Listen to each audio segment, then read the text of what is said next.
Greetings to my preparing a thesis proposal class here at Regent University. This is your instructor, Larry Asplund, coming to you actually from my motel room in Portland, Oregon. I've been attending an anniversary celebration of the Bible college that I attended as a much younger person, and eventually came back and taught for 18 years here in Portland. So, in my room, I hate to tell you, I don't have it set up like my home office. I don't have the good lighting. I don't have the good microphone. I just have my little laptop, which is just fine. But I'm very aware of the fact that you're coming to the beginning of week 8, where you're going to slip into a new process, a really good process, one that I enjoy tremendously.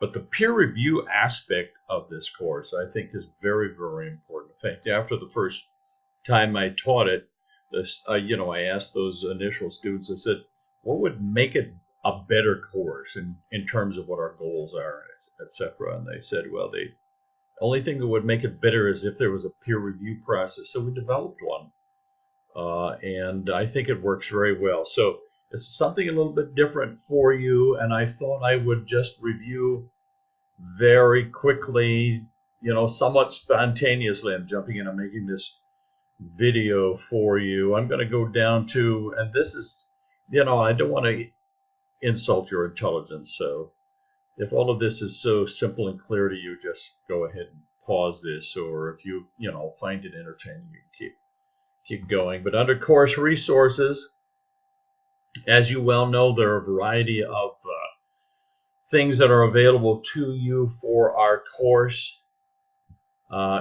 including the manual and the whole process that you need to take into consideration, sample theses and so forth, even a place where I put my recordings and so forth. This one will be in there. But I want to more specifically refer you to some of the foundational documents for our course, including all of the various rubrics. So when you go down to, in this syllabus section, all the way down to the bottom, you will see the peer review rubric. And I suppose I should, you've seen this before, but I'm going to call it up real quickly on my Microsoft Word application. And when it comes up, you will be able to see the rubric, which it works very simply, but it does require some thought, some intentionality. I need to know that you're the author of the peer review and who it is you're reviewing.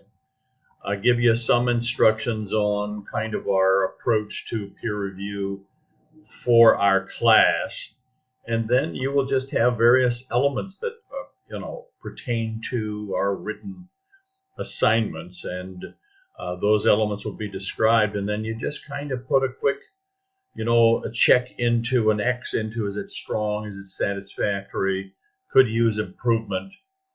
Try not to use strong words one way or the other, but then to put your comment into it. Now, for some of the assignments, these elements will be more relevant than others, and you will see that, of course, as you're working on it. So you will just fill out the rubric all the way down to the various elements of the assignment, and post your comments on each section, and then there will be a place in the group section for our course for you to make that available. So we're back here in Blackboard. You will access your writing group under the group section. There are other ways, on our Blackboard site that I have, links that I've given you to your writing group, but this is obviously an easy one. And so when you access groups, you will find yourself in the writing group, the peer review process. And of course, there's no activity here yet, but you will access the group here. You can just click it and go down to basically the group discussion board. So it's a discussion board format, but we're using it to provide peer review. So when you go down to the discussion board, if I were the first one making an assignment,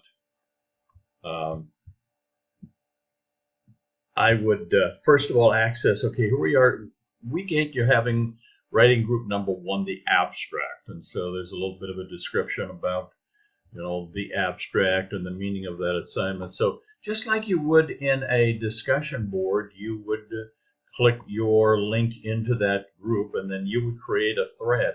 Now, you remember when you create a thread for your discussion board, as you have done before, you could write, fill in your subject line, give a little introductory information on the piece that you're submitting, and then you will attach a file. So you go down here, browse your computer, attach the file for the abstract this coming week, and then submit it.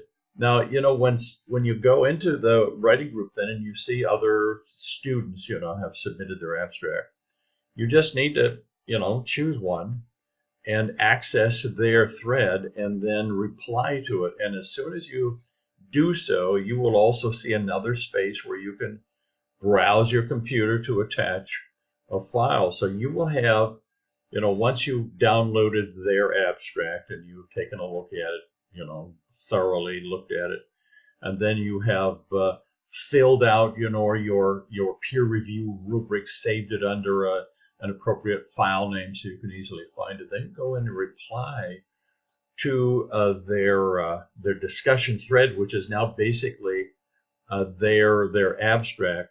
When you reply, you'll have another place where you can browse your computer and then find that rubric that you say, attach it, and then submit it with a note probably along with it, But the main thing is your rubric that you are submitting.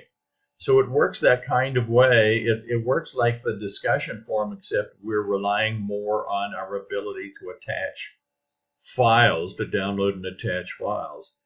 In the first case of the abstract for this coming week, and then in the reply, the peer review rubric. And so later, as we come into the following week, etc., I will access what you have done, but I will provide a grade for your rubric and not for your written product, because ultimately, the last 3 weeks of class, that's all going to come together in 3 major assignments, which I will be grading at that point in time. So I'm more interested in the peer review process here. And of course, it's going to continue on up until week 14. So that you're basically providing each other invaluable feedback. So you're only required to do that for one other student. Feel free to do more if you wish, because it's so very helpful. I know you will appreciate that feedback as well, everyone that's participating, everyone in the class. So I wanted to just kind of give you a very quick, tour of how that's going to work in terms of the writing group and the peer review process. And it's going to be very valuable. It's going to be very good. Be sure to just do your best, as you have done with particularly the last discussion forum. Provide some good, helpful ideas that might be, meaningful when it comes to getting us in the direction of ultimately finishing our process, having a good prospectus written, and then moving on to your actual master's thesis. So God bless you, everybody. Have a great week. I'm going to, I'm out here on the West Coast, and I'm aware that there's another hurricane aimed at my beloved wife, who is home alone. So I'm thinking about her as well, and some of you may be in the pathway of that storm as well. So we're supporting each other, praying for each other. I just pray that you have a great week. God bless you, everybody.